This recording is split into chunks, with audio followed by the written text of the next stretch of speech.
Ucap Podcast. Oke, shalom, selamat malam semuanya. Oke, ini adik-adik terunanya ada Aurel. Halo Aurel. Ada Marcella, ada Daniel. Apa kabar adik-adik? Baik, Kak. Baik, puji Tuhan. Untuk semuanya mungkin boleh dibuka kali ya kameranya biar rame. Jadi kita bisa saling lihat nih lagi ngapain. Kangen-kangenan, kan kita udah jarang banget ketemu nih adik-adik. Oke, sebentar kita akan memulai podcast kita. Sebelumnya kita bersatu dalam doa dulu ya. Semuanya, mari kita bersatu di dalam doa. Bapa yang bertahta di dalam kerajaan sorga, terima kasih Tuhan buat berkat dan penyertaan yang begitu besar yang Kau berikan kepada kami secara cuma-cuma Tuhan. Terima kasih Tuhan kalau pada malam hari ini kami boleh ada di dalam Zoom untuk berdiskusi bersama Tuhan, untuk bertukar pikiran Tuhan mengenai COVID Tuhan. Kami ada di tempat ini Tuhan, kami ada di dalam Zoom ini bukan karena kuat dan hebatnya kami, melainkan karena penyertaan Roh Kudus-Mu di dalam hati kami ya Bapa. Tuhan kiranya mau berkati podcast kami Tuhan dari awal pertengahan hingga akhirnya, agar semua boleh berjalan turut dengan kehendak-Mu saja ya Bapa. Inilah doa dan ungkapan syukur kami ya Bapa. Kiranya Tuhan juga mau berkati untuk adik-adik teruna yang mungkin belum join dalam Zoom ini Tuhan, atau mungkin tidak dapat join untuk malam ini, kiranya Tuhan berkati untuk di pertemuan berikutnya mereka boleh hadir untuk bersama-sama berdiskusi mengenai topik-topik berikutnya ya Bapak. Kami mau menyerahkan hari ini sampai selama-lamanya hanya ke dalam tangan kasihan Tuhan. Haleluya, puji Tuhan. Amin. Oke, adik-adik Luna dan kakak-kakak, hari ini tema kita adalah It's All About COVID-19 nih. Nah, hari ini narasumber kita adalah Dr. Christine Maniku. Halo dokter. Halo Kak Berliana, Kak Alis, adik-adik semuanya. Shalom. Shalom, Halo. malam. Apa kabar?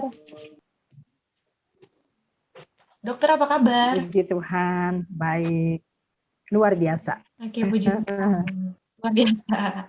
Dokter aja semangat nih adik-adik nih. Kita juga harus semangat dong pastinya. Iya, malam minggu gini harus semangat ya dok ya? Iya, harus. Oke, kita mau bahas topik yang mungkin memang saat ini lagi marak banget ya dokter ya.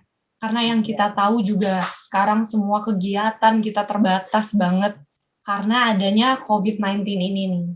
Nah, kita mau tahu lebih dalam nih mengenai COVID-19. Mungkin kita awali dengan COVID-19 itu apa sih dokter? Mungkin dokter kan sebagai tenaga kesehatan lebih hatam lah ya tentang ini. Mungkin dokter bisa jelasin ke kita COVID-19 itu apa dok? Iya, oke. Iya, adik-adik kameranya dibuka ya.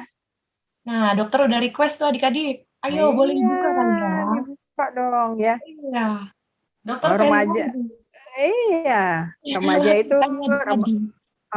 remaja itu lagi ganteng-gantengnya, lagi cantik-cantiknya ya. Oke. Panggil dokter boleh, panggil Kak Christine juga. Kak Christine juga melayani taruna ya, melayani persekutuan taruna di gereja saya. Nah, kenalan dulu ya. Iya, boleh dokter. Nama saya, karena saya dokter dipanggil Dokter Christine Maniku, tapi boleh dipanggil Kak, ya dipanggil Kak Christine aja. Saya tinggalnya di Citra Indah nih, di Citra Indah ya. Oke, itu aja dulu cukup ya. Di gereja saya melayani untuk adik-adik taruna. Nah, kalau di gereja saya dibilanginnya komisi kategorial pelayanan remaja, sama aja. Pokoknya remaja ya. Oke, kita mulai ya Kak Berliana ya. Iya, apa sih COVID-19 ya? COVID-19 itu singkatan dari Corona Virus Disease 2019 ya, 2019. Kenapa ya dibilang 2019? Karena pertama kali ditemukan si virus ini pertama kali ditemukan pada Desember 2019. Tempatnya di negara Cina di kota Wuhan. Kota industri itu sebenarnya, kota industri ya. Nah, kemudian apa sih coronavirus? Coronavirus itu virus ya dari golongan, kalau yang udah dapat biologi pasti tahu, dari golongan coronavirus dan disebut dengan SARS-CoV-2, CoV-2. Nah, ini disebut virus corona. Nah, virus ini sebenarnya sama dengan virus-virus corona lain ya, seperti yang pernah terjadi di di Arab, pernah terjadi di Hong Kong yang disebut dengan SARS atau MERS. Virus ini ya, dia kecil tapi aktif deh, kayak adik-adik remaja nih, nggak bisa diem ya, nggak bisa diem. Jadi kalau nakal satu, dia ngajak lagi tuh temennya yang lain, jadi dia nakal barengan ya. Tapi adik-adik di Taruna GBB Cipecang enggak kayak virus, semua oke ya. Nah, si virus ini cepat sekali berkembang ya. Nah, virus ini banyak terdapat di dalam, lebih banyak di saluran pernafasan. Jadi dia senang sekali menempel di daerah yang berlendir dan langsung berhubungan dengan dunia luar. Jadi biasanya terutama di hidung, di mulut ya. Nah, makanya hati-hati dengan tangan nih. Tangan ini kalau kita nggak cuci tangan atau kita habis pegang apa terus gosok hidung atau kita bersin, nah itu virus itu gampang sekali. Jadi itu dulu coronavirus COVID-19 ini tentang coronavirus disease, jadi sejenis virus dari yang disebut dengan golongan coronavirus. Namanya keren, corona, artinya crown, mahkota. Nah, penyebarannya itu sangat cepat sekali, sangat cepat sekali. Nah, mungkin itu dulu ya, kalau virus corona itu apa ya itu virus. Nanti boleh saya lanjut ya Kak Berliana ya, gimana dia perjalanannya ya. Jadi virus ini memang banyak ya di udara. Di tempat kita hidup ini pasti banyak. Virus influenza aja, nggak usah jauh-jauh ya. Nah, ketika virus ini masuk ya di dalam saluran hidung kita yang banyak lendir, nah dia ini akan masuk ya, kemudian masuk di rongga pernafasan. Nah, di pernafasan mulailah dia mulai nakal, mulai bandel. Dia mulai memperbanyak diri. Ini kehebatannya virus ini, biarpun dia cuma satu, memperbanyaknya luar biasa. Jadi sama kalau misalnya ada satu orang nakal, dia ngajakin lagi nih teman-temannya yang nakal lagi. Nah, virus ini sangat berkembang biak dan senang sekali di saluran pernafasan ya, masuk nanti di cabang paru-paru, akhirnya di bagian paru-paru kita. Makanya gejala awalnya pertamanya itu orang selalu batuk, pilek, demam ya, bersin-bersin ya. Batuk memang kadang-kadang batuknya kering karena lendirnya itu enggak bisa keluar saking banyaknya virus itu di dalam paru-parunya.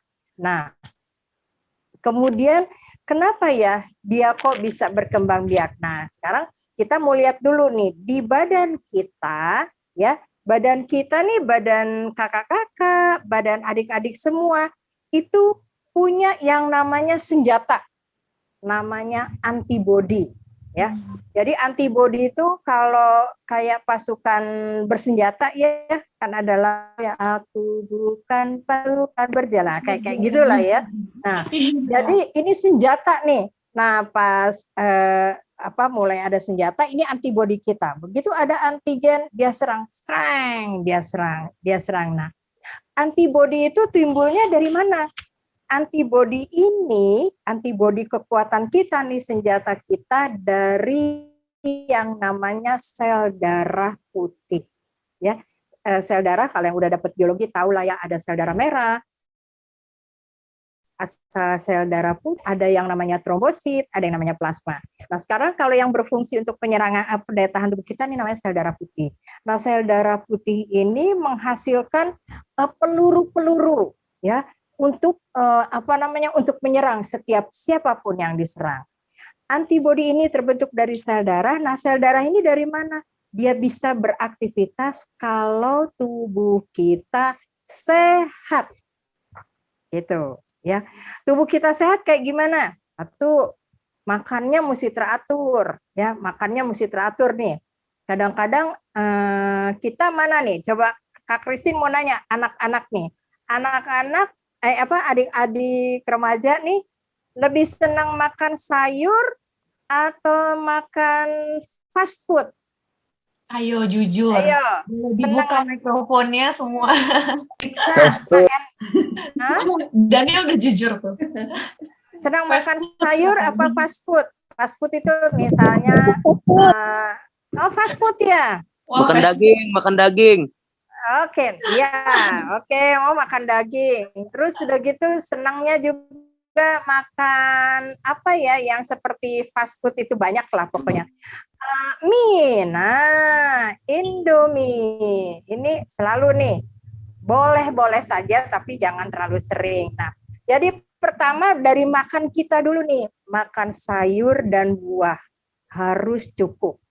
Karena dia akan membantu sel-sel darah itu untuk bekerja dengan baik, menghasilkan si antibodi-antibodi. Satu, pola makannya, ya. Pola makan sayur dan buah harus lebih banyak. Kedua, pola minumnya. Ayo, banyakkan minum air putih apa minum Coca-Cola? Ayo jawab. Jawab lagi. Minum teh jus, minum teh jus. Betul. Nyanyi minum black tea ya, senangannya ya. Teh jus. Apalagi tuh yang teh jus. Nah, ini minuman-minuman warna begitu nggak sehat. Yang lebih sehat adalah air putih. Jadi air putih. Jadi dia air putih ini kenapa baik? Karena dia akan membantu untuk ginjal kita, sel-sel tubuh kita untuk membersihkan. Contohnya gini, kalau di saluran air nih ya, di depan rumah, kalau nggak ada air yang ngalir, numpuk nggak sampahnya? Numpuk. Ayo, numpuk kan? Nggak jadi bau, jadi busuk, yang harusnya dibuang sama ginjal kita mesin cuci. Akhirnya ginjal juga nggak bisa membantu sel darah, ya. Oke, pola makan, pola minum. Ketiga, pola istirahat. Ayo, kadang-kadang ponakannya Kak Krisi juga gitu. Ayo tidur, kata orang tuanya. Iya tidur, Mam. Pas dilihat jam 10, kok cahaya apa ya itu di kamar? Wah, masih kelap-kelip. Apa tuh? Kelap-kelipnya dari mana tuh? Ayo, handphone nih kayaknya. kayaknya. Handphone-nya. Handphone pasti. Kita harus tidur 6-8 jam minimalnya. Apalagi kalian remaja nih, kan usia belasan, masih bertambah tinggi loh. Jadi tubuh itu perlu istirahat supaya tulang-tulangnya juga dia mengembang besar, panjang, ya, sehat. Tambah lagi makanannya juga sehat, antibodinya nih, senjatanya juga sehat, ya. Nah, akhirnya perlu istirahat dan bagian tubuh kita kalau kita istirahat seperti sel darah kerjanya jadi enak. Tapi kalau kita nggak istirahat, dia juga capek. Ayo dong kamu bantu dong, jangan kamu ikut-ikutan kerja, aku kehalang nih. Nah, seperti itu ya, pola istirahatnya. Kemudian yang keempat yang sering jadi masalah selain pola istirahat, ini loh mata kita. Boleh-boleh saja sekarang lagi zamannya jet-jet sekolah pakai Zoom ya, pakai live streaming dan lain sebagainya. Lalu kalau setelah selesai sekolah, jangan main game. Itu kalau main game, waduh luar biasa deh. Sel darah putih kita juga capek.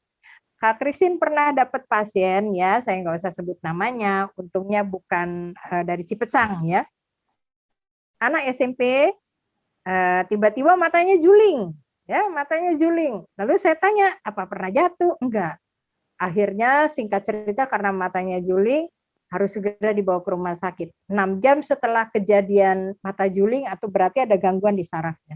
Ternyata dikirim dari rumah sakit, akhirnya sampai di rumah sakit PON di Jakarta, ditemukanlah terjadi tumor di saluran di syaraf matanya. Ya. Jadi saraf matanya rusak, ternyata anak ini terlalu sampai 4-5 jam main game. Dan itu capek sarafnya.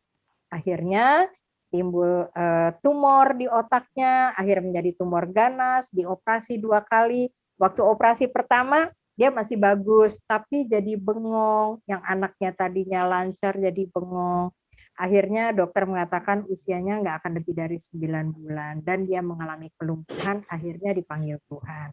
Nah kita kan nggak mau begitu ya. Adik-adik remaja ini masa yang paling indah.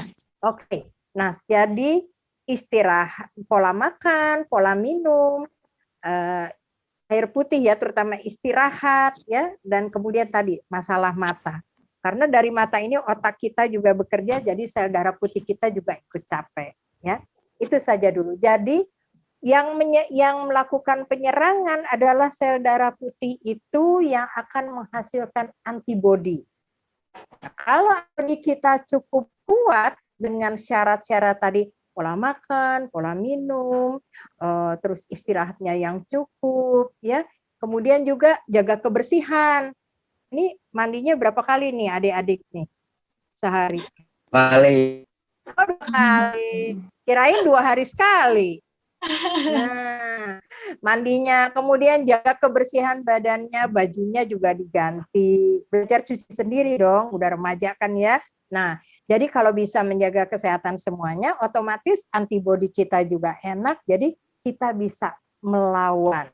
Ya, dulu perjalanan dari si COVID-19 itu kenapa sampai masuk tubuh. Nah, sekarang permasalahannya kalau kita sudah sehat, oke, bagus diri kita. Jangan lupa lingkungan.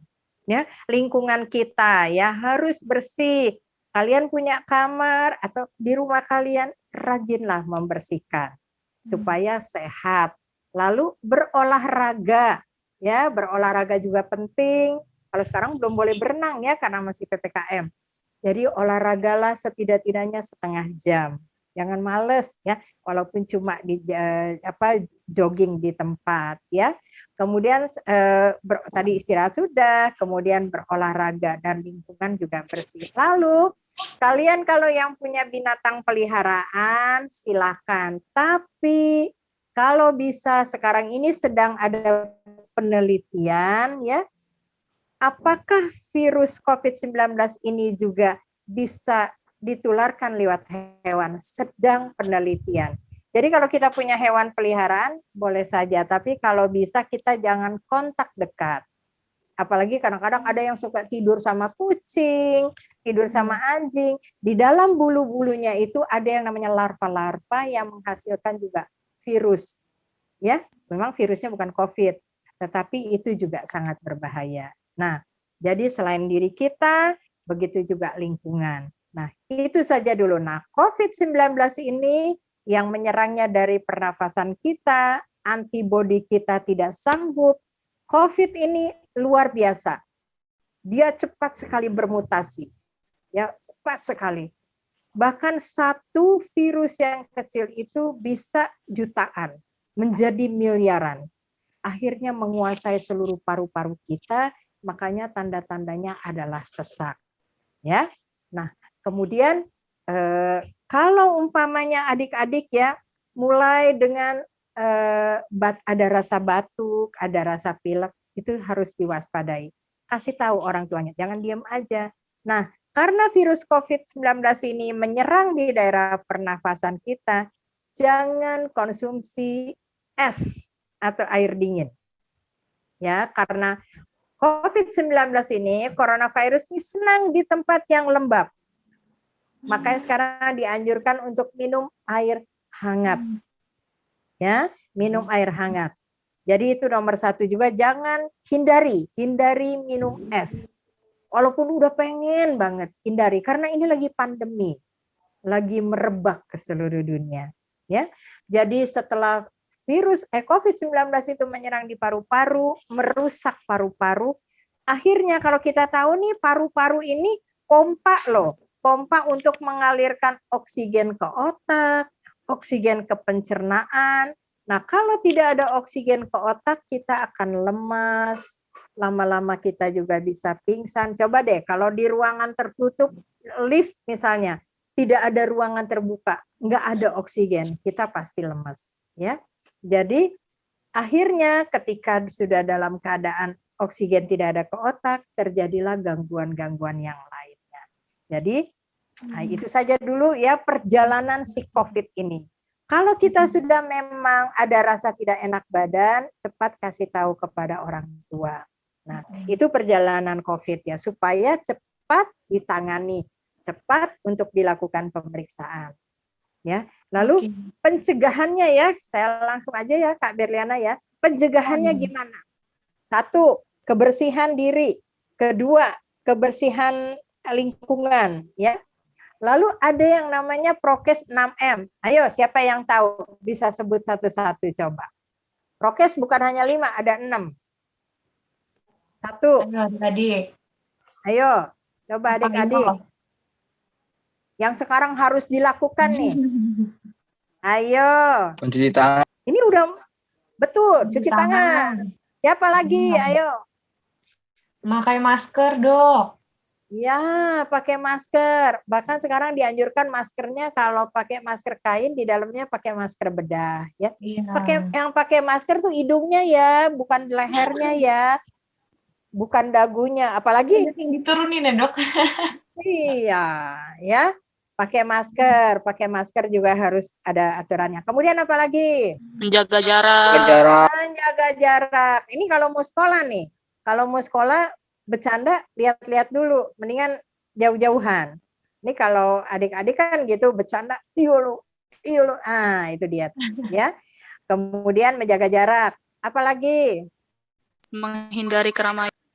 Iya, menghindari keramaian. Jadi misalnya nih ada sesuatu yang kita lihat keramaian, pengen tahu, nggak usah, cukup aja dari tahu ada apa ini, gitu ya. Dan kalau ada kerumunan juga itu harus hindari. Ayo yang kelimanya. Ayo.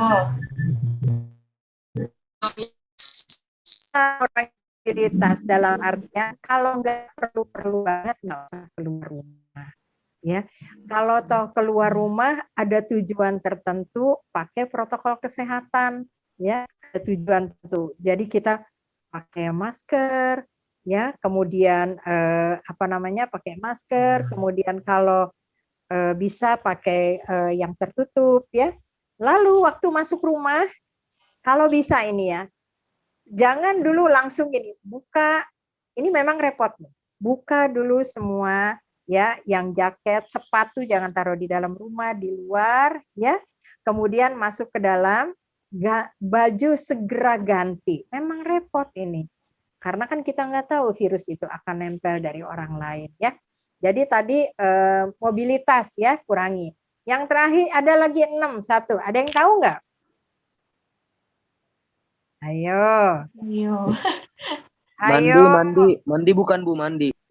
Bukan lagi, itu makan kebersihan diri. Ayo, udah deh dikasih tahu.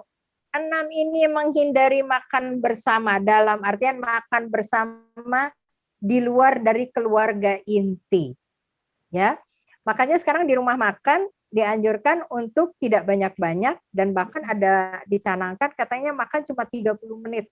Iya, betul. Ya, 30 menit, Berat benar hati. ya. Nah, lebih baik begini deh, kalau mau ada sekarang ini memang mau nggak mau kita menghindarilah kumpul-kumpul dengan makan bersama. Kecuali di dalam kelompok keluarga kita sendiri. Boleh, tetapi kalau sudah lebih dari 2-3 keluarga dengan lebih dari 6 orang atau 8 orang, itu sudah tanda awas. Apalagi ketika perkumpulan begitu kadang-kadang sudah nggak jaga jarak. Ya, terus kalau kita makan kan nggak mungkin pakai masker. Kita buka, makan, ngobrol, itu repotnya. Kita tidak tahu orang di luar yang akan membawa virus ke kita atau kita yang menjadi pembawa. Ya. Itu dulu langkah-langkahnya. Nah, kemudian kalau kita sudah terkena, ya kita tidak tahu mungkin daya tahan tubuh kita lemah, kita tertular dari siapa, memang mau tidak mau harus yang namanya isolasi mandiri. Jadi memang harus di rumah tuh, total benar di rumah. Di rumah kita nggak bisa keluar kemana-mana selama 10 hari plus tanpa gejala 3 hari. Jadi totalnya 14 hari. Dan harus dilakukan pemeriksaan. Ya, harus dilakukan pemeriksaan baik itu rapid antigen ya, PCR ya, itu pemeriksaan-pemeriksaan yang penting ya. Kemudian setelah itu kalau kita isolasi mandiri, kita harus tenang, cukup istirahat, makan yang banyak, ya makanan yang bergizi tentunya ya. Yang tadi disebut sayur, buah, susu juga boleh. Tapi jangan dingin ya. Kemudian pasti akan dianjurkan minum obat. Seberapa jauh harus minum obat? Misalnya kalau dikasih antibiotik supaya tidak ada infeksi ikutan. Selain dari antivirus, dikasih juga vitamin. Ya, makanlah sayur dan buah sebanyak-banyaknya. Mungkin di sini ada teman kita, Rike ya. Nah, Rike pernah mengalami di Wisma Atlet. Disuruh makan terus. Harus makan, istirahat, dan lain sebagainya. Nah, jadi itu saja. Nah, kalau sudah selesai isolasi mandiri, nah sekarang adik-adik ini kan 12 tahun ke atas. Setelah kita terkena COVID itu memang ada jeda waktu sekitar 3 bulan kita harus divaksinasi. Ada yang takut nggak nih disuntik nih? Enggak lah ya, udah gede-gede harusnya enggak lah ya. Ada yang sudah divaksinasi? Ada yang sudah divaksin? Saya. Wah, Daniel ya. Mantap banget nih. Badannya luar biasa, sehat gitu ya. Tapi jangan banyak makan lemak-lemak nih kayaknya ya. Makan mie, gorengan, ya enggak? Suka ya? Ketawa dia. Ya. Oke, enggak apa-apa. Tapi Kak Christine lihat tampaknya sehat dan cerah. Yang lain mana ya? Mana Iya, nih kameranya? Aduh, lagi lihat. nih. Adik-adik kalau dibuka kameranya. Aduh. Mungkin nih kakak-kakak layanan Terus sekali-sekali sebentar. harus kasih kuis terus ada hadiahnya baru deh dibuka semua kali ya. Oh iya itu Kak. Biasa kalau ada hadiah brrr, langsung semua ya. Oke, jadi itu saja dulu. Nanti kalau ada pertanyaan silakan. Adik-adik banyak Iya. bertanya. Ya, silakan. Kak, mungkin saya juga mau tanya ya Kak. Ya. Saya kan pernah kena COVID Oh ya, sekitar 1 bulan yang lalu Kak. Ya. Nah, itu waktu kena COVID tuh kita memang cukup panik lah ya Kak, karena sejauh ini tuh kita memang aware banget sama kondisi, pokoknya lingkungan lah.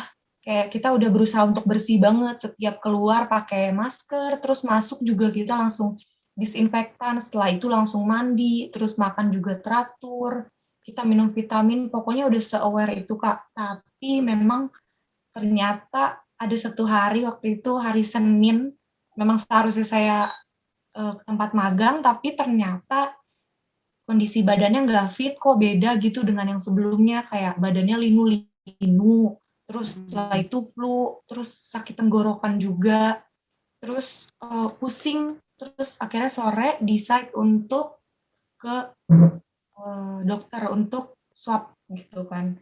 Terus ternyata hasilnya positif gitu. Nah, waktu saya kena itu karena kita panik kali ya. Jadi beli obat dan segala macam, terus minum vitamin. Tapi kayak ya memang pemulihannya itu nggak kurang dari 14 hari juga dok. Memang segitu. Kira-kira tuh sekarang ada nggak sih dok memang obat khusus untuk COVID-19 tuh gitu? Yang memang benar-benar ditujukan untuk COVID-19 gitu dokter. Oh ya, oke. Aku jawab ya Kak Berliana ya. Sampai saat ini COVID-19 ini belum ada terapi yang top-cer. Belum ada terapi yang spesifik sekali. Karena kalau kita tahu bahwa virus itu adalah satu sel yang dia satu mikroorganisme yang luar biasa ya, terutama virus COVID-19 ini. Kalau yang lain virus influenza masih bisa dengan antibodi kita masih oke saja. Tapi COVID-19 ini sampai sekarang belum. Masih terus diteliti oleh WHO ya, WHO Badan Kesehatan Dunia, baik Kemenkes Indonesia maupun dimanapun. Nah, kalau apa yang dialami walaupun kita sudah menjaga kesehatan kita ya, seperti Berliana satu keluarga sudah ini tetapi tetap terkena. Memang itulah yang repotnya adalah bagi orang yang memberikan virus kepada kita. Kita tidak tahu, kadang-kadang orang ada yang pakai masker atau tidak, atau cuci tangan atau tidak, sehingga ketika berdekatan kepada kita, apalagi kalau kita selalu sosialisasi dengan lebih dari 5 orang, ya apalagi lagi magang. Nah itu memang antigen ini atau si virus ini cepat sekali dia mencari kelemahan-kelemahan kita. Nah biasanya karena daya tahan tubuh kita itu bukan hanya karena tadi saya tadi sudah Kak Christine sebutkan daya tahan tubuh dan lain, tetapi faktor stres. Faktor stres dalam artian karena kita dituntut pekerjaan, adik-adik juga dituntut belajar. Aduh gimana nih, gimana? Jadi segala sesuatu harus dibawa enjoy. Ya, dibawa enjoy. Dan itu yang menumbuhkan supaya tubuh kita tenang, sel-sel tubuh kita tenang, dan bagian-bagian darah kita itu juga bisa memproduksi memproduksi antibodi dengan baik. Jangan lupa juga di otak kita ada hormon-hormon yang untuk membangkitkan satu semangat sehingga siklusnya si badan kita ini kayak motornya di dalam mobil itu berjalan baik. Itu pengaturannya dari otak kita. Ya memang mungkin seperti Kak Berliana ini melakukan perjalanan, ya terkadang kita stresnya apa? Aduh macet nih. Nah, adik-adik remaja juga stresnya lebih gede nih. Contohnya gampang emosi, ya gampang apa sih lo? Waduh, baru ngomong gitu. Apa lo ngomong apa? Jadi deh. Nah, faktor ini antibodinya jadi banyak, capek. Ya, akhirnya itu. Jadi faktor stres kalau anak-anak remaja atau taruna itu emosinya sedang nggak bisa disalahin. Apalagi Kak Christine tunggu, sorry Kak Ber, mau nanya nih, adik-adik remaja ada nggak yang suka ngelawan sama orang tuanya? Orang tua baru ada nggak nih? Ayo pada diam. Nggak ada yang mau ngaku nih kayaknya Kak. Semoga nggak ada lah ya Kak. Jadi faktor itulah yang disebut dengan stres. Jadi saya mau arahkan dulu ke adik-adik remaja. Ketika kita misalnya ditegur, jangan langsung marah. Terima dulu, saya ditegur, kesalahan saya apa ya? Jadi belajar menerima. Jangan langsung merasa dirinya benar, melawan setiap apapun yang di ini. Itu bisa stres. Nah, kalau Kak Berliana mungkin di dalam magang itu tentu ada pekerjaan. Nah, itu karena biasa kita harus konsentrasi dan lain sebagainya, itu faktor stres. Jadi nomor satu adalah juga yang menyebabkan kita sehat adalah enjoy. Jadi segala sesuatu walaupun banyak waktu yang harus dipakai menguras otak, tapi harus dibawa dengan sukacita. Makanya ada Amsal 17 ayat 22. Hati yang gembira adalah, ayo adik-adik. Adalah apa adik-adik? Ayo. Adalah obat. Tapi kalau semangat yang patah, ya lanjutannya. Keringkan tulang. Keringkan tulang. Kalau Daniel nggak kering nih tulangnya nih, enjoy terus dia nih kayaknya ya. Nah, jadi seperti itu mungkin Beriana, faktor daya tahan Kak Beriana, daya tahan tubuh kita ini turun bukan saja karena kita sudah cukup asupannya, tapi kita di tengah pandemik ini memang terus terang faktor stres kita jauh lebih besar. Jauh lebih besar. Jadi kita mau keluar, mau ini, oke, itu wajar. Dengar berita COVID lagi, belum berita hoax ya. Berita hoax ini bikin orang bingung. Jadi kadang-kadang orang sudah nggak percaya satu dokter, percayanya ini bilang ini bilang itu, ini bilang ini. Kadang-kadang dari dokter juga ya, ada yang faktornya stres. Orang udah terlalu banyak harus melayani. Ya, teman-teman saya banyak yang sudah dipanggil Tuhan, adik-adik kelas, dosen-dosen saya, karena stres pekerjaan. Jadi memang kembali lagi firman Tuhan itu sungguh luar biasa, ya dan amin. Hati yang gembira adalah obat. Bersukacitalah senantiasa. Jadi kalau kita bersukacita itu sel-sel tubuh kita juga bisa menikmati dan lain sebagainya. Seperti itu mungkin Kak Berliana yang boleh Kak Christine. Walaupun Kak Berliana dalam keluarga sudah protokol kesehatannya udah ini, kok Iya. kena juga ya. Seperti itulah. Mm-mm. Oke, ada lagi yang lain? Cukup puas Kak Berliana? Iya, cukup Kak. Terima kasih. Ini ada Ya. pertanyaan lagi nih Kak. Dari Boleh. Kak Yunita katanya. Ya, oh Kak Dokter mau Yunita ya. tanya, iya, apa yang menyebabkan sel darah putih lebih banyak dari sel darah merah dalam tubuh seseorang? Karena terakhir saya check up GERD, leukosit saya tinggi, tapi puji Tuhan setelah melakukan rutin pola hidup sehat sekarang normal, kata Kak Yuni, Kak. Mungkin boleh dijawab, Kak? Oh ya. Nah, kalau mengenai leukosit, iya saya ingat Kak Yunita pernah juga datang ke tempat praktik saya dengan nyeri di lambung ya, karena kalau nyeri di lambung itu memang tekanannya seperti di jantung.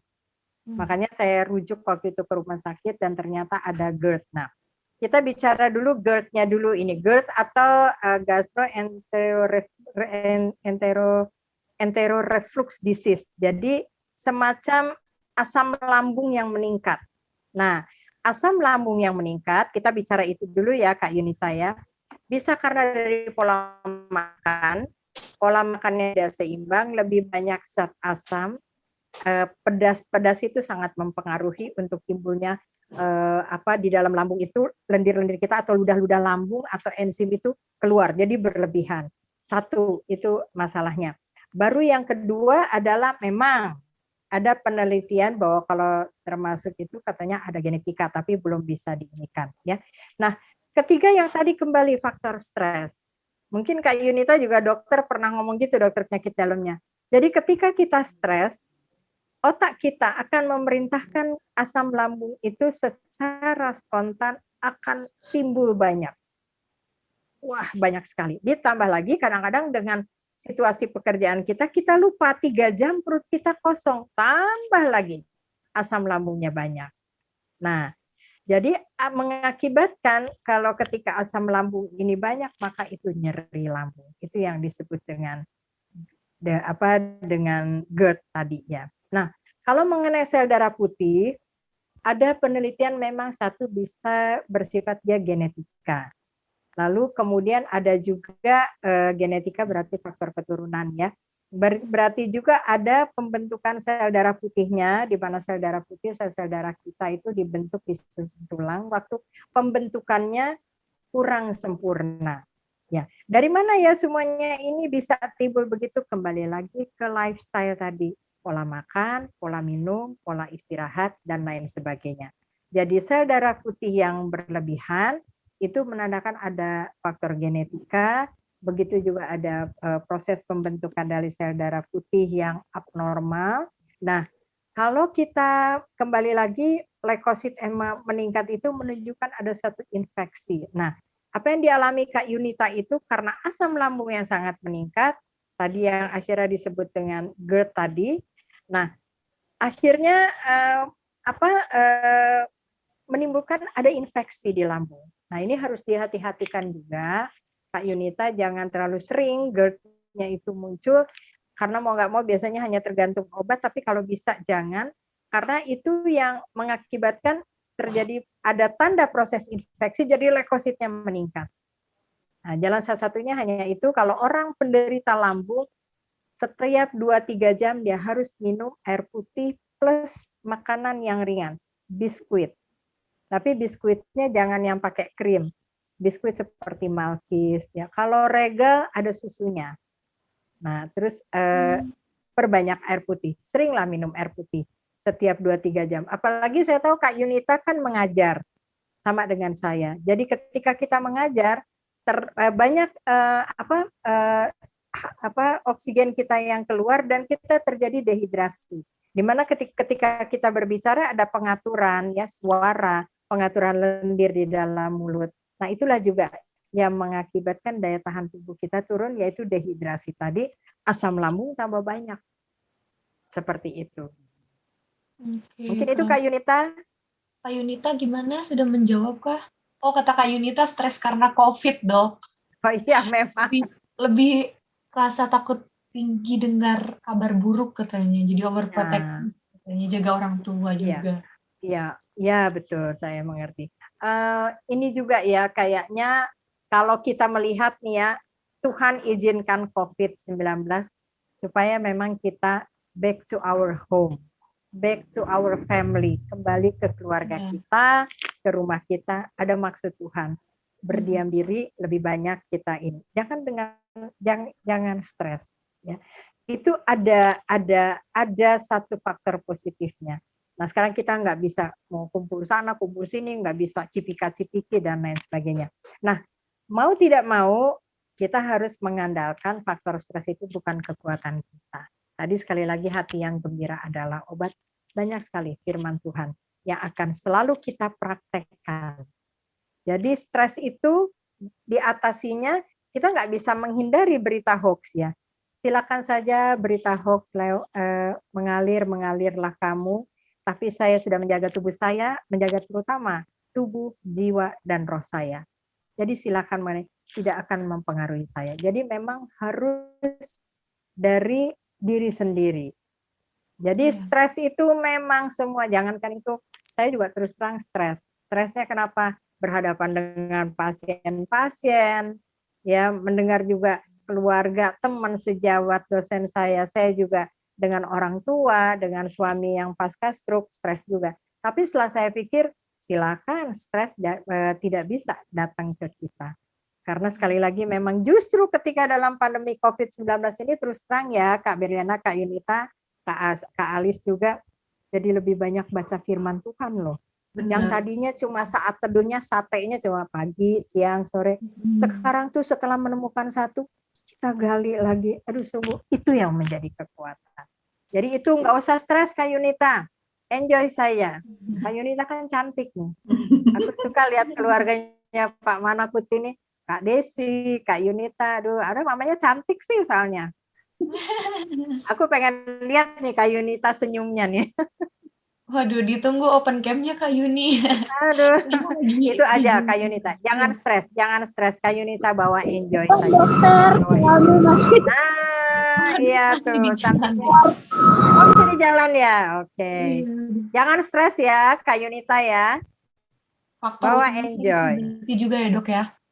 Iya betul. Iya. Enjoy the life. Nikmati kehidupan ini. Oh ini Gitu. ada yang tanya juga nih Dok. Boleh. Katanya Ibu Dokter, aku mau tanya, kenapa vaksin itu harus 2 kali? Dan setelah kita vaksin itu, kita sudah mendapatkan keterangan kita sudah divaksin. Apakah keterangan vaksin itu penting? Oke. Jadi yang pertama dulu ya, kenapa vaksin 2 kali? Vaksin macam-macam. Ada yang vaksin di non aktif ya, vaksin inaktif ya, vaksin yang dilemahkan, vaksin yang dimatikan, ada berbagai macam. Itu bisa dilihat ada Sinovac, ada AstraZeneca dan lain-lain. Nah, kerja dari vaksin itu adalah ketika dimasukkan baik itu inactivated virus atau virus yang tidak diaktifkan atau virus yang dimatikan atau genetik dari virus yang ditaruh ya, dari disebut dengan mRNA atau adenovirus. Itu semuanya ini virus-virus yang vaksin-vaksin yang diberikan itu dia punya daya kerja. Jadi ketika masuk di dalam tubuh kita ya, vaksin akan membentuk antibodi. Nah, berbagai vaksin antibodinya itu punya daya kerja masing-masing seperti Sinovac ya. Ketika masuk dalam tubuh kita Sinovac masuk dalam tubuh kita. Untuk yang di bawah 60 tahun, itu biasanya dalam waktu 14 hari, antibodinya sedang baik-baiknya, kemudian agak turun. Sehingga harus ditingkatkan kembali. Begitu ceritanya ya. Nah kalau untuk yang lebih dari 50 tahun, 58 tahun, dia agak lama. Ya maklumlah, sel-sel tubuhnya kerjanya kayak seumur saya nih udah nggak seperti yang masih muda. Jadi memang perlu dosis yang kedua. Nah, sekarang kalau dikatakan kenapa harus ada sertifikat vaksin, ini dalam rangka untuk meningkatkan faktor daripada kesehatan secara massal, ya, herd immunity, ya, kekebalan secara kelompok, kekebalan secara dalam jumlah yang besar. Jadi kalau umpamanya kita harus divaksin supaya ketika kita kemana-mana pun kita bisa menunjukkan surat vaksin, kita bebas. Artinya bukan artinya setelah vaksin kita bebas, tapi sudah memiliki daya tahan. Nah, ketika orang tidak divaksin, ya tentunya akan ditahan, Anda harus vaksin dulu. Kecuali dia tidak bisa divaksin, ada masalah-masalah komorbid dalam tubuhnya. Alergi yang berat, penyakit gula, hipertensi, autoimun, HIV, dan lain-lain. Ya, mereka yang punya penyakit begini harus dikonsulkan ke dokter spesialis penyakit dalam, dilakukan pemeriksaan, barulah nanti dokter spesialis penyakit dalam sesuai dengan penyakitnya ini akan membuat surat keterangan boleh divaksin dengan vaksin golongan ini, vaksin itu. Jadi memang perlu 2 kali yang disebut dengan booster. Sama dengan kita waktu kecil, kita kan imunisasi BCG ya. Iya, Ya, Dok. BCG ketika masih masih bayi ya 14 hari, kemudian nanti 5 tahun ada lagi untuk lebih penguat. Jadi itulah untuk membangkitkan antibodi. Jadi vaksin pertama antibodinya terbentuk sini terus mulai melemah, dikuatkan lagi. Seperti itulah. Jadi Oke, seperti konsepnya itulah. begitu. Nah, jadi memang harus ini memang sudah ketentuan Badan Dunia harus melakukan ini karena mengingat pandemik ini luar biasa. Seperti itu. Oke. Ya, Gimana Saudara Dopak, apakah menjawab? gimana? Iya, iya, iya. Ya jelas, Dok. Oke. Terima kasih, Oh iya, Kak. berarti Dok, sertifikat keterangan vaksin itu berarti istilahnya penting banget ya. Ya, untuk sementara ini selama kita pandemik yang kita tidak tahu kapan akan berakhir ya, kita doakan saja, tetap itu penting. Karena ketika satu saat kan misalnya kita tidak sangka kita harus bepergian, yaitu satu syarat. Supaya artinya kalau kita sudah divaksin, bukan berarti kita juga bebas, tetapi artinya sudah ada daya tahan tubuh kita akan kuat melawan antigen atau COVID-19 ini, atau kita tidak menjadi pembawa kepada orang lain. Jadi meminimalisir lah istilahnya untuk herd immunity, artinya kekebalan secara dalam jumlah orang yang besar. Seperti itu. Oke. Gitu ya, Oh iya, Dok, Dopak. makasih Dok atas penjelasan. Oke. Ya, sama-sama. Oke, Ada lagi Dok, boleh mungkin bertanya? ada lagi yang mau tanya, Daniel tadi katanya. Boleh di-unmute, Daniel? Iya Kak, Ya, silakan. Oke. Dok mau nanya itu emang benar ya kata orang-orang kalau kita nggak bisa nyium tuh udah kena COVID. Biasanya kan, wah nggak bisa nyium nih, berarti COVID. Gitu Dok, apa benar kalau nggak bisa nyium bau sama dengan kena COVID? Oke, ya. Baik. Memang tanda khas, ciri khas dari COVID-19 ini adalah karena masuk dia di area hidung, ya, di saluran hidung kita. Memang akhirnya dia mengakibatkan ketika banyaknya virus-virus yang bertebaran di dalam ini, mengakibatkan kita tidak bisa mencium bau yang disebut dengan anosmia. Itu tanda yang awal, selain dari sesak. Ya, tetapi mencium bau dan ini tidak bisa merasakan apa-apa. Jadi mencium baunya itu kalau kita pilek memang kadang-kadang kita nggak bisa cium bau ya, mampet, istilahnya mampet. Tapi kan kita masih bisa mencium. Misalnya ada orang goreng sambal kan kita tuh pedes banget nih. Nah itu masih normal. Tapi kalau orang yang sudah terkena COVID, walaupun dia menaruh misalnya yang panas, misalnya minyak kayu putih dia taruhin, dia tetap tidak merasakan panas. Nah, kalau kita flu, ya kita kurang, bukan tidak mencium, tetapi kurang penciuman, kadang-kadang wajar. Artinya bukan kurang, karena mampetnya itu tersumbat oleh lendir. Nah, tanda dari awal COVID-19 adalah memang tidak bisa mencium bau, dan juga tidak bisa merasakan apa-apa. karena dia menyerangnya masuk di saluran pernafasan, kemudian dengan saluran makanan kita kan berdekatan, ya salurannya sampai ke dalam berdekatan dan itu berpengaruh. Jadi gitu kalau kita sudah merasa nggak cium bau, udah kelewatan banget, nggak bisa cium apa-apa, waspadai. Langsung ke tempat fasilitas kesehatan. Entah itu mau ke dokter, ke puskesmas, ke rumah sakit, itu terserah. Tapi cari tempat fasilitas kesehatan supaya bisa diperiksa. Jangan dibiarkan. Itu ya Daniel ya.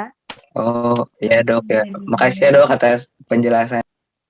Sama-sama, ya. Ada lagi, silakan, nggak apa-apa. Ayo, ada yang mau bertanya lagi? Oh, ini pertanyaan dari Kak Yuni lagi, Dok. Oke, silakan.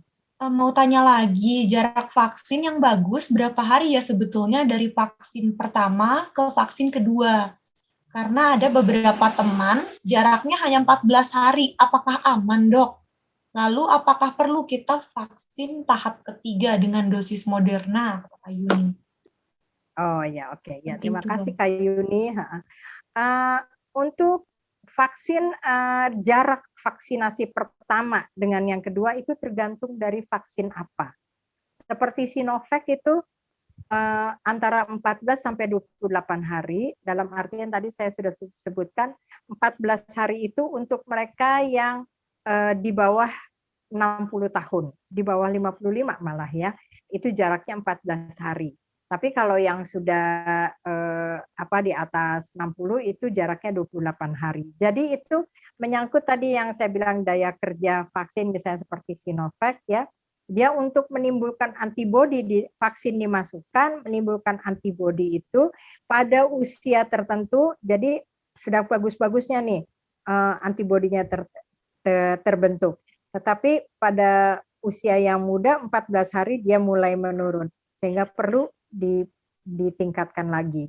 Kalau pada usia yang 60 mungkin agak lama, 28 hari baru ditingkatkan lagi. Seperti itu. Nah, setiap vaksin berbeda-beda. Ada yang ada yang berjaraknya 14 sampai 28 hari, bahkan ada yang sampai 42 hari. Jadi tergantung dari 28 hari sampai 42 hari. Biasanya rata-rata 28 hari. Jadi jaraknya itu ada yang 21 hari seperti Pfizer. Kemudian juga ada yang 4 sampai 12 minggu ya. Itu AstraZeneca. Iya, saya termasuk. Ya, nah, jadi itu nah, kalau untuk vaksinasi ketiga memang diperlukan untuk sementara ini bagi nakes. Kenapa? Karena nakes ini yang langsung berhadapan dengan virus ya, orang-orang yang punya virus lah, orang-orang yang pengidap virus itu memang yang sangat rentan. Nah, jadi itu vaksin ketiga. Mungkin akan ada dilanjutkan lagi, memang vaksin yang ketiga itu kemungkinan dengan orang-orang yang berhadapan dengan atau bersosialisasi dengan lebih dari 10 orang. Tetapi untuk sementara ini masih nakes dulu. Tapi saya nggak tahu nanti kalau perubahan pemerintah, nah semuanya ini peraturan pemerintah kan melihat bagaimana derajat-derajat kesembuhan. Ya, bagaimana tingkat-tingkat yang menderita COVID, prevalensinya sudah berapa orang, sudah berapa persen dari keseluruhan penduduk Indonesia. Kalau Jawa Bali sekarang sudah agak menurun, tetapi kalau luar Jawa sekarang sedang meningkatnya. Hanya ini lagi pemerintah tidak bisa langsung jebret langsung vaksin ketiga semua, enggak. Kita melihat dulu sampai di mana, karena penelitian vaksin memang sampai sekarang masih terus berjalan. Karena ya COVID ini yang sangat sulit, belum ada terapi yang tepat, dan vaksin ini juga upaya yang sedang dilaksanakan, yang sebenarnya juga kalau dibilang top share banget, enggak. Buktinya orang kena vaksin bisa kena kalau dia istilahnya, gue udah vaksin nih, udah tenang, langsung prokes nggak dijalankan, tetap. Karena itu kan vaksin hanya untuk membantu menimbulkan antibodi dalam tubuh, tergantung dari kitanya dan lingkungan sekitar kita. Gitu ya Kak Yunita ya. Jadi untuk Moderna yang ketiga ini memang belum ditujukan untuk umum. Saya sendiri belum dapat ini Kabupaten Bogor, baru Jakarta yang dapat Moderna. Begitu. Oke. Kak Yuni menjawab ya, Kak. Oke, buat adik-adik teruna yang lain, ada yang mau Ya adik-adik. bertanya? Boleh di-unmute. Jarang-jarang loh kita dapat konsultasi gratis nih Aduh. sama Kak Christine, dokter lagi. Ayo. Kak Berli, aku mau tanya boleh? Oh iya, boleh. Oke. Marsha, silakan. Halo dokter. Ya. Aku manggilnya Kak Christine aja kali ya. Iya lah, Kak Christine aja lah. Gimana? Gini Kak, aku mau nanya, kan di Indonesia ini banyak banget ya masuk jenis vaksin berbeda-beda nih, ada Sinovac, terus Pfizer, Moderna, AstraZeneca gitu kan ya dok, Iya. Kak. Nah, terus bisa dijelaskan ya Kak, nggak Kak kira-kira perbedaan antara jenis vaksin itu apa? Karena di sosial media ini banyak nih yang ngasih penjelasan bahwa ternyata vaksin ini lebih bagus, sehingga mereka itu menunda-nunda untuk divaksin karena menunggu vaksin yang lebih bagus diedarkan. Nah, gitu Kak. Ya, oke, terima kasih. Dari tiap-tiap vaksin itu macam-macam ya. Itu isi dari vaksin itu beda-beda. Kalau Sinovac sendiri adalah inactivated virus, jadi virus yang sudah dimatikan. Memang efikasinya atau efek yang baiknya itu sekitar 60-70% ya. Kemudian kalau Sinopharm itu juga mengandung virus yang hanya dilemahkan. Kalau Sinovac itu virus yang dimatikan. Lalu kalau Moderna itu lebih ditujukan kepada genetika dari virus. Jadi ada platform mRNA yang namanya itu dimodifikasi, terus begitu disuntikan sehingga menimbulkan kekebalan. Nah, Moderna ini katanya efikasinya 90%, tetapi itu efektivitasnya ya 90%. Tetapi itu masih juga untuk masalah efektivitas itu masih terus penelitian. Jadi memang berbeda-beda. Karena itu pemberiannya juga jaraknya beda-beda. Nah, kalau untuk Pfizer, katanya Pfizer juga sekitar 95%. Kemudian AstraZeneca juga yang saya dapat terakhir itu katanya 63%. Ada lagi Novavax katanya ya, itu yang akan datang ke Indonesia. Nah, jadi dari semua vaksin ini sebenarnya kita ikuti saja. Kita tidak usah milih-milih. Ketika pemerintah setempat, ketika pemerintah melakukan ini yang akan dijalankan, Sinovac ya pertama. Sekarang malah AstraZeneca. Ikuti saja. Kalau kita nunggu dulu, aduh yang bagus yang mana keburu udah kena tuh virusnya. Ya, udah keburu kena, terlambat kita. Ikuti saja karena vaksin ini sangat membantu untuk sekali lagi untuk daya tahan tubuh kita, pembentukan antibodinya lebih baik bagi kita. Jadi enggak usah milih-milih. Memang sekarang ada yang namanya vaksin merah putih, Nusantara, kita ikuti saja. Itu pekerjaan mereka dari BPOM dan Kemenkes, vaksin mana yang terbaik. Kita sebagai masyarakat, artinya kita ikuti saja peraturan pemerintah Kemenkes yang ada sekarang. Yang ada ini masih Sinovac dengan AstraZeneca. Nah, adapun efek-efek vaksin pasti ada, tergantung tiap orang. Jadi ada yang bilang, dok, saya nggak berani pakai AstraZeneca, kata orang Sinovac katanya lebih enak. Enggak juga, tergantung dari individu yang menerima vaksin. Karena itu, ketika kita akan divaksin, badan kita harus fit. Jadi jangan besok divaksin, malamnya kita kurang istirahat. Besok divaksin kita udah sakit kepala karena mungkin kita salah makan. Jadi 1 hari, 2 hari sebelum vaksin, jangan lelah, istirahatnya cukup, makan yang bergizi lah. Lalu sesudah vaksin, ini kejadian ini. Saya dapat berita dari teman, ada golongan sekumpulan sosialita ibu-ibu. Setelah vaksin jalan-jalan. Akhirnya apa? 20 orang kena. Karena lagi terbentuk antibodi, dikasih lagi antigen yang ini. Harusnya kan antibodinya terbentuk, ya kita diam aja. Biarkan dia antibodi bekerja, silakan bekerja ya. Aku bantu istirahat. Jadi dia kerjanya maksimal. Seperti itu. Nah, jadi semua vaksin memang ada plus minusnya. Tapi itu tidak sama pada setiap individu. Saya saja waktu Sinovac yang pertama bawaannya ngantuk melulu. Sementara teman saya sakit kepala. Giliran yang kedua saya Sinovac waktu itu saya menggigil. Padahal saya udah jaga. Aduh, kenapa ini? Saya udah mulai parnonya keluar. Wah, kena COVID nih, jangan-jangan gua. Udah begitu ya. Tapi saya percaya, saya ini kan sehat. Saya banyak minum, saya minum paracetamol. Itu yang dianjurkan ya. Setelah itu 2 hari kemudian, waduh, pegel-pegelnya minta ampun. 2 hari kemudian hilang. Kecuali kalau 3 hari, 3 kali 24 jam setelah vaksin, demam kita tidak berhenti, kita udah minum anti demam, nah itu baru kita harus periksa. Jadi vaksin ini macam-macam, nggak usah pula pilih, ikuti saja pemerintah yang. Nanti kalau kita milih-milih akhirnya nggak sempat milih si COVID, wah ini dia nih nggak milih, masuk aja deh, istilahnya begitu ya. Oke. Kak Marsha menjawab ya, Kak. Iya, sangat menjawab sekali dari Kak Christine. Terima kasih Kak Christine untuk pencerahannya. Semoga kita semua bisa cepat-cepat semua nih dapat vaksin biar kita Amin. bisa bertemu Iya, secara betul. onsite. Oke, Kak, terima kasih ya, Kak.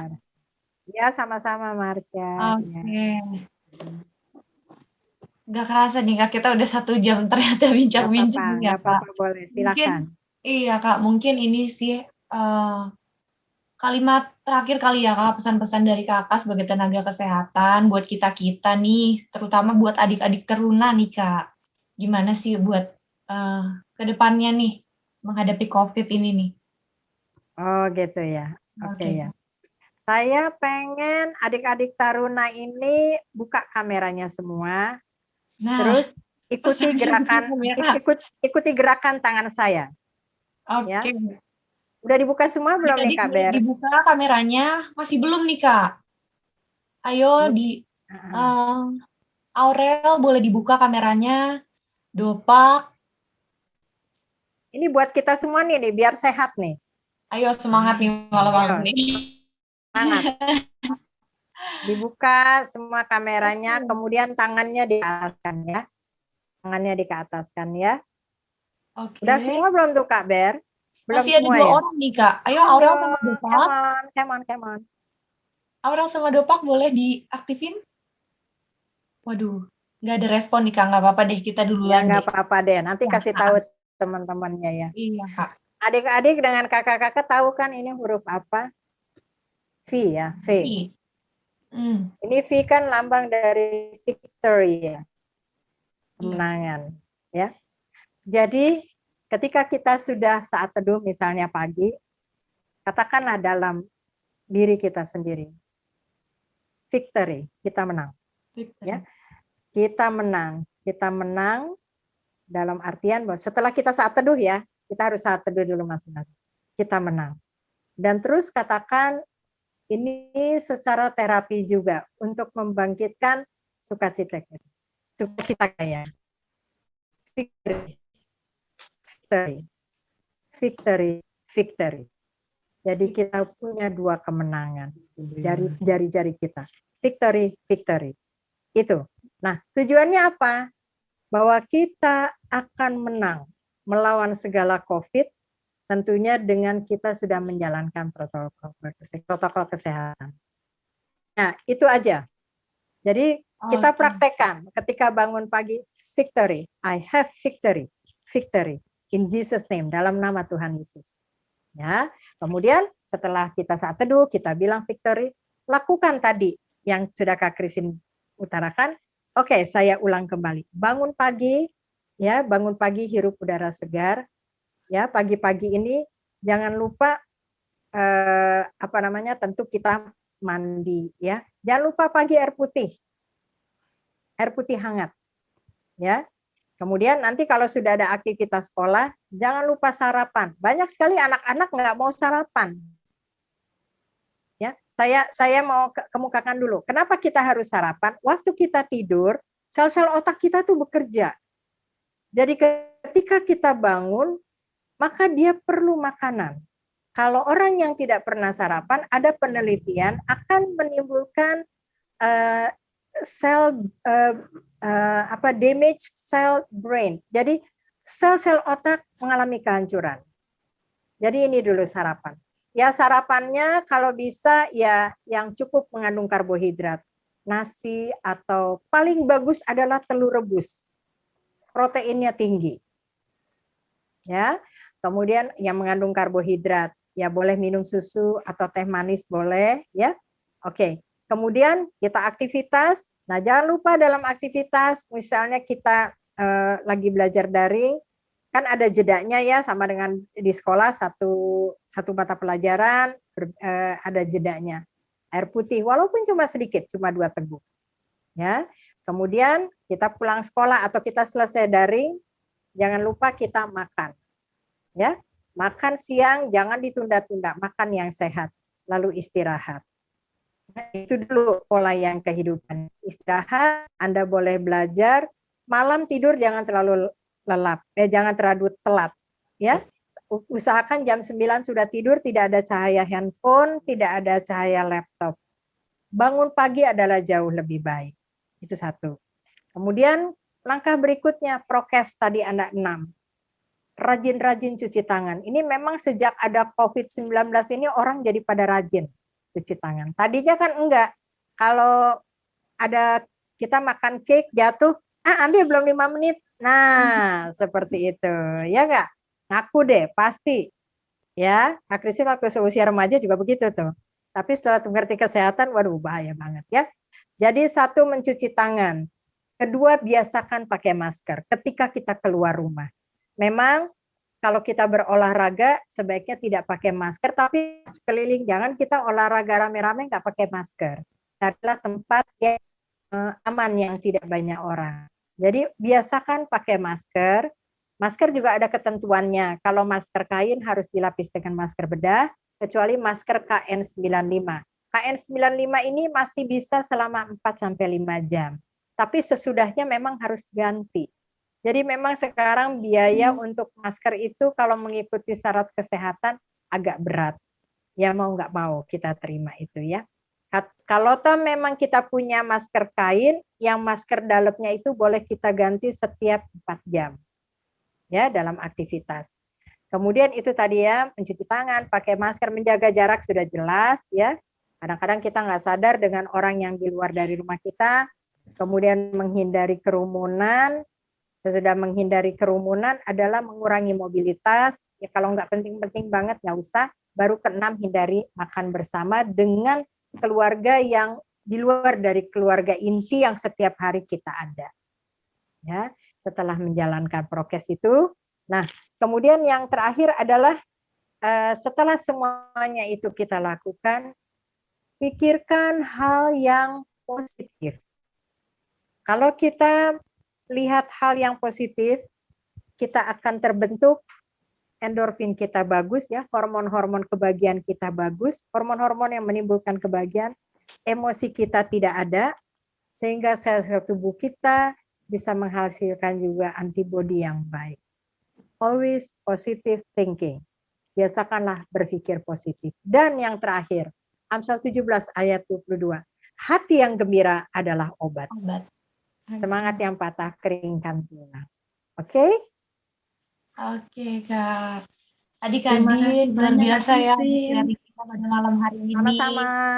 Luar biasa, Kak, untuk penjelasannya dari mulai apa itu COVID sampai pencegahannya, gejalanya gimana, vaksin dan segala macam. Luar biasa ya adik-adik ya. Oh ya, Kak Makasih Beriana, banyak, Kak Beriana, maaf saya mau tambahkan. Tolong Kak. adik-adik, kalau mendapatkan info tentang apapun, khususnya tentang COVID, ya bertanyalah kepada yang tepat. Jangan kata orang. Nah, di dalam info-info kalau COVID-19 tentang berbicara COVID, coba dicek and recheck dengan WHO atau Kemenkes. Karena banyak sekarang postingan itu main asal jeblak aja gitu. Ya.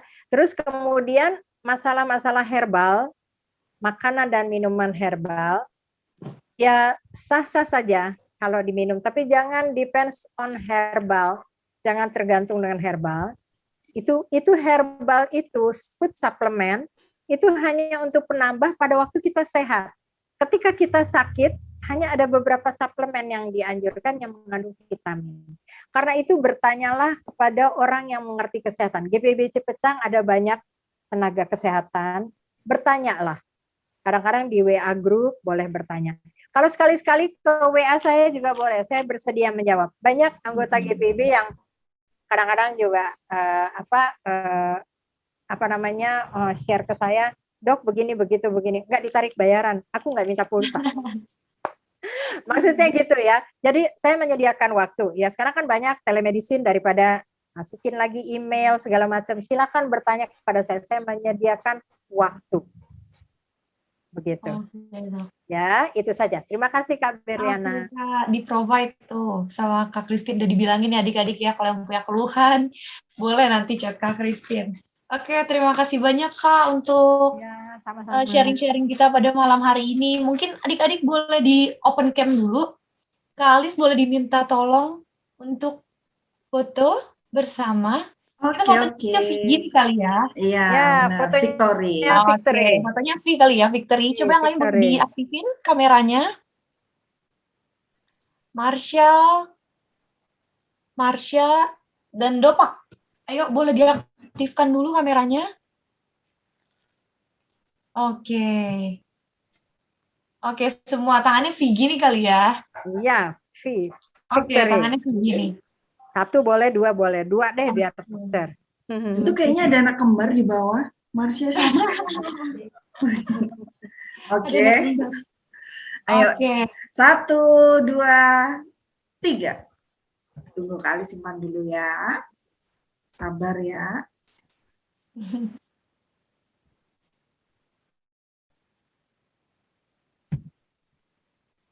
Gimana Kak? Ini setelah hari ini Kak Alis dengarkan penerangan dari Kak Christine, barusan Kak Alis dapat kabar tetangga sebelah itu ngadain makan bersama. Berarti nggak boleh, harus cuma makan bersama keluarga. Godaan, tapi nggak boleh. Keluarga inti. Ya, Aduh, udah langsung ada. Jadi satu klaster lagi kumpul-kumpul di belakang, lagi ada acara syukuran gitu. 17. Itu berbahaya. Aduh, jangan ikut lagi. Iya, makanya setelah dapat ini kan nggak boleh dilakukan. Ayo sekali lagi. 1. Oke, sekali lagi semua, Vi. 2, 3. Terima kasih. Oke, Ya, terima sama. kasih. Sebelumnya kita tutup dalam doa dulu kali ya, Kak? Iya, benar sekali. Bentar, Oke, semuanya mari kita bersatu di dalam doa. Bapa yang bertahta dalam kerajaan surga, terima kasih Tuhan buat berkat yang begitu luar biasa Tuhan. Terima kasih kalau Tuhan boleh menuntun kami dari awal sharing hingga akhir kami ya Bapa. Tuhan kiranya mau berkati Tuhan agar apa yang topik yang kami diskusikan pada malam hari ini Tuhan mengenai COVID-19, kami tahu COVID itu apa Tuhan, kami tahu bagaimana gejalanya, dan kami tahu Tuhan bagaimana pencegahannya. Kami pun tahu Tuhan bahwa Tuhan Yesus selalu bekerja di dalam kehidupan kami ya Bapa. Ada kemenangan Tuhan Yesus ya Bapa di dalam tiap-tiap kami Tuhan. Dan kami yakin dan percaya Tuhan bahwa ketika kami gembira ketika kami selalu mengandalkan Tuhan Yesus di dalam kehidupan kami Tuhan. Kami pasti selalu sehat ya Bapak. Kami yakin dan percaya itu ya Bapak. Kami juga mau berdoa Tuhan bagi Dokter Christine yang pada malam hari ini Tuhan boleh sharing kepada kami Tuhan, boleh mengajarkan kami banyak hal ya Bapak. Kayak Tuhan berkati Tuhan dalam pelayanannya Tuhan dan juga kerjanya sehari-hari ya Bapak. Inilah doa dan ungkapan syukur kami ya Bapak. Kami yakin dan percaya bahwa Tuhan Yesus selalu menjaga kami ya Bapak. Terpujilah namamu ya Bapak.